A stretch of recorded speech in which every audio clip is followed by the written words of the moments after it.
Ever wondered why, on dating apps, it often feels like some guys have all the luck, while others struggle to make a connection? In the world of swipes and matches, there's a hidden story that explains why men's experiences can be quite different. Join us on a journey to uncover the secrets behind dating app dynamics, and you'll soon see why some guys find themselves in an intriguing dating dilemma. There is some evidence that men use online dating applications more frequently than women do. But despite the fact that males put in more effort, they end up with a smaller number of matches than women. Why is that the case? It's possible the answer is straightforward. Prioritize quantity over quality. Yes, males attempt just as frequently as women do, but it's possible they don't put as much care into the totality of their efforts. When you stop and think about it, this makes perfect sense. Since it's generally accepted that women are more skilled in social situations than men, it is less probable that women will strike up a conversation with someone without first learning a significant amount about them. To put that in perspective, however, because society does not often demand men to uphold traditionally feminine attributes like empathy and communication skills, men may rush into love interest without giving them much thought in order to get the ball rolling. According to the findings of a study conducted by researchers at the University of California, Berkeley, who analyzed data from 2 million people who had used Tinder or Grindr between October of 2013 and February of 2015, it was discovered that men were more likely to initiate contact with someone after seeing their profile image on the app, even if their profile said no to meeting up without a match. The researchers also discovered that men were more willing to send messages after only seeing a few images of the person they had matched with in order to measure personality attributes like intelligence and humor. This was the case regardless of whether or not the photos were of the same person. This seems to indicate that men take a different strategy when it comes to dating and selecting a romantic interest for themselves. It's not that they weren't able to get matches as frequently as women could, it's just that they were lousy at choosing matches. What causes this to take place? Confidence is a trait that tends to be more prevalent in males than in women. For instance, men are more likely to approach a lady in a club or a pub in order to ask out a female employee, provided that the office rules permit this, or to ask a female coworker out on a date. Men are naturally more confident than women, which is encouraging to them to take the initiative and get things done. However, the vast majority of the time, their acts are not well planned. When it comes to dating, they haven't decided what they're looking for. Is it to form a relationship or simply hook up with a potential partner? In spite of the persistent notion that men are just interested in having friends with benefits, research shows that males are just as likely as women to look for meaningful relationships.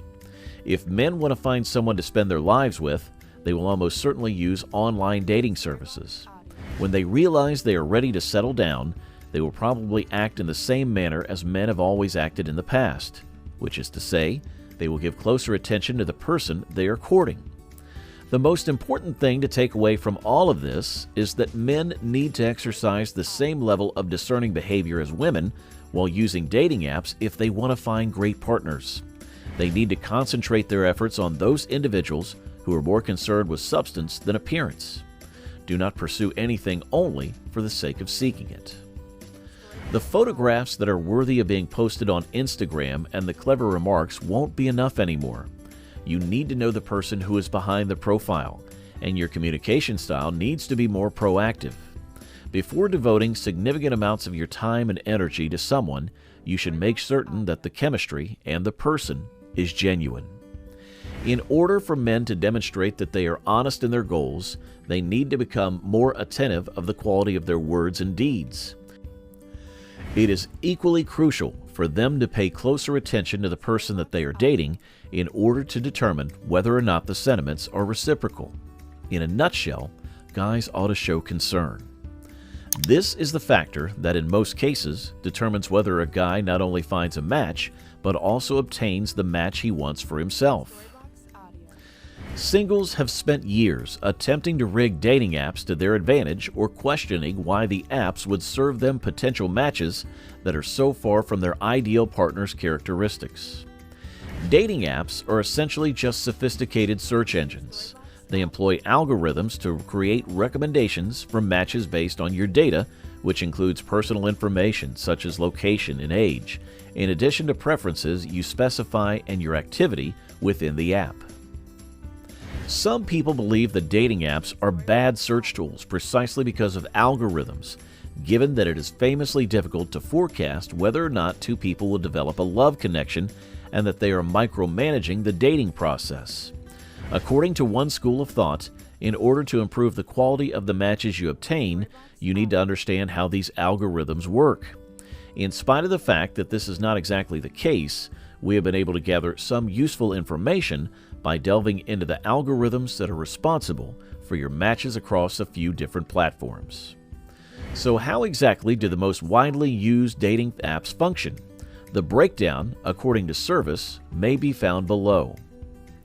Tinder is so popular that it boasts 75 million monthly active users.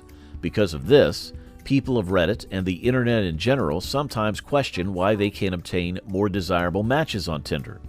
Is the algorithm really screwed up, as one person on Reddit questioned it? The ELO rating system, which was at one time the foundation of Tinder's algorithm, was developed initially for the purpose of classifying chess players. Tinder's algorithm formerly employed something called an ELO score as a means of determining how other profiles interacted with yours, as was disclosed in a blog post published in 2019. Tinder not only tracked your own likes, swipes to the right, and nopes, swipes to the left, but it also scored you depending on how potential matches swiped on you. On the other hand, the blog for Tinder states that ELO is old news at Tinder, and that the score is no longer taken into consideration. According to the blog article, the single most important thing a user can do is make use of the application. Tinder will have more data on you the longer you use it, which in theory should help the algorithm learn to know your preferences better as you continue to use it. In addition, the blog post explains that the more time you spend using the application, the greater the likelihood that possible matches who are also active will view your profile. Sophie Syke, the communications manager for the service, verified to Mashable that the blog article is accurate and that Tinder has not made any adjustments to its matching algorithm while the global COVID-19 pandemic was ongoing. She emphasized once more that using Tinder frequently is the single most important aspect in determining the people who appear in your stack. The present technique used by Tinder alters who you see on the app every time your profile receives a like or a no, and any adjustments made to the order of prospective matches are mirrored within 24 hours. The bottom line is dating apps offer a contemporary avenue to connect with potential partners, yet they come with their own unique idiosyncrasies. Navigating this digital landscape successfully requires a keen understanding of the dynamics at play. It's essential to approach these apps with clarity regarding your dating goals, whether seeking a meaningful connection or a casual encounter. Most importantly, authenticity in your interactions is the key to standing out in a sea of profiles. Being genuine and upfront about your intentions can make all the difference in forging meaningful connections and ensuring a positive dating experience in the digital age. That's all for the video today. We'll be right back with more. Don't forget to hit the like button and subscribe to our channel. And thanks for watching.